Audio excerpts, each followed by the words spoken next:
Hey guys, welcome back to my channel. Today's video is kind of an unexpected one, but we were blessed with a new dev blog on the upcoming survival game Dead Matter, so I wanted to get this one out as quick as possible. The first thing I'd like to report is that the devs are already making good on their promise to be more transparent. They have decided that in January of 2020, they're going to look at the state of development and decide at that point if meeting the March 2020 closed alpha deadline is still a feasible goal. If they feel they won't be able to deliver by then, they will give us a new closed alpha date at that time. This is a huge improvement over what we just experienced, which was finding out just weeks before the previous deadline that it would have to be delayed again. They have also promised to reveal more of what they are working on at any given time, and they have already delivered with the release of today's dev blog, which we will be covering now. I'd like to start off by reading an excerpt from the blog. Last week, most of the development team and some of the moderators did some playtests to check network performance and the new vehicle systems shown in Vlog 9. We also have the tools set up within Steam for anyone with a copy of the game to launch and maintain their own Dead Matter dedicated servers from within Steam. Players will be able to either host one locally just for themselves or others on their network, or use the same files to host dedicated servers as they wish. The test highlighted some bugs and performance issues that needed to be addressed across all aspects of development before being ready to show off. The team had a great time during the test though, and the in-game VoIP system works with incredible clarity. There's even a filter for the chatter that will eventually happen via the walkie-talkies in-game. The current multiplayer test map is single tile copied from the main map. The testing will remain on this test map until the rest of the world is more developed. Ideally, improving this testing means more footage from future multiplayer tests can be shown.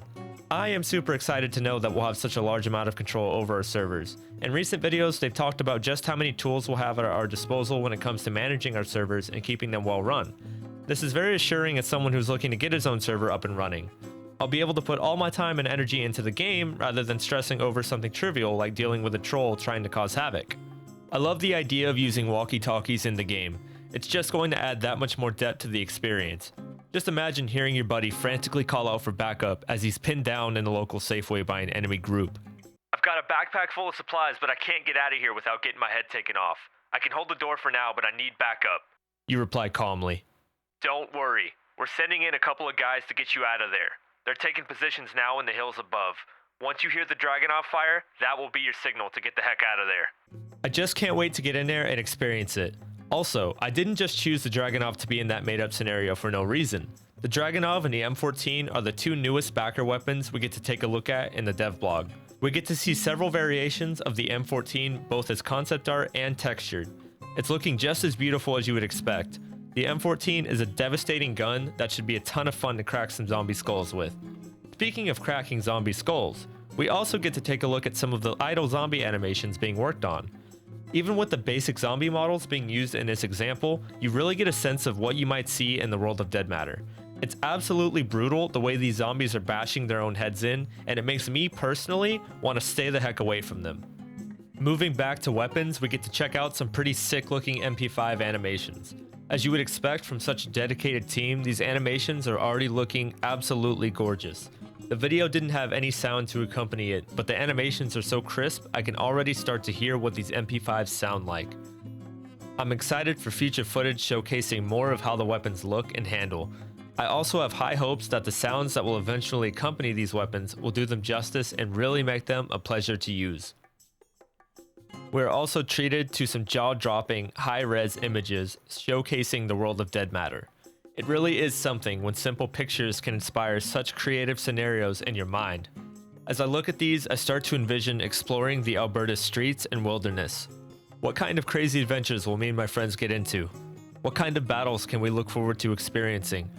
Not just against other players, but against the land and environment itself. Will I fall off of something I shouldn't?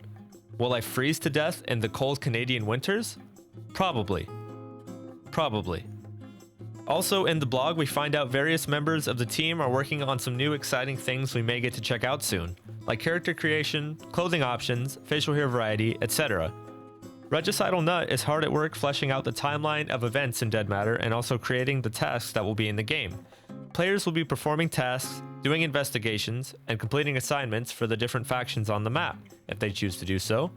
For those that are eager to learn what happened in Alberta in the weeks leading up to and during the outbreak, exploration will be key. We also learned that Reggie thinks it's weird to write about himself in third person. One of my favorite things about Dead Matter is the fact that there's actual lore and story to be discovered.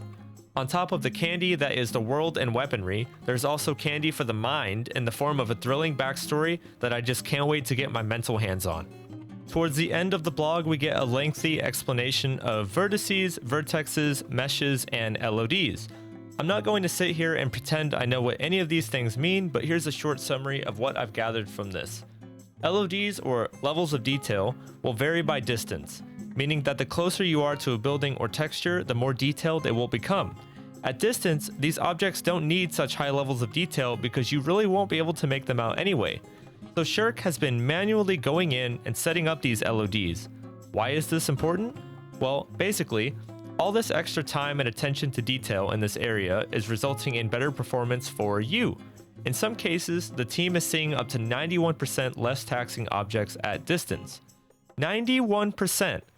That means if your PC had to work 100 to render in an object you weren't near, now it's only got to work 9. Again, I really don't know the details, but this directly transfers to FPS.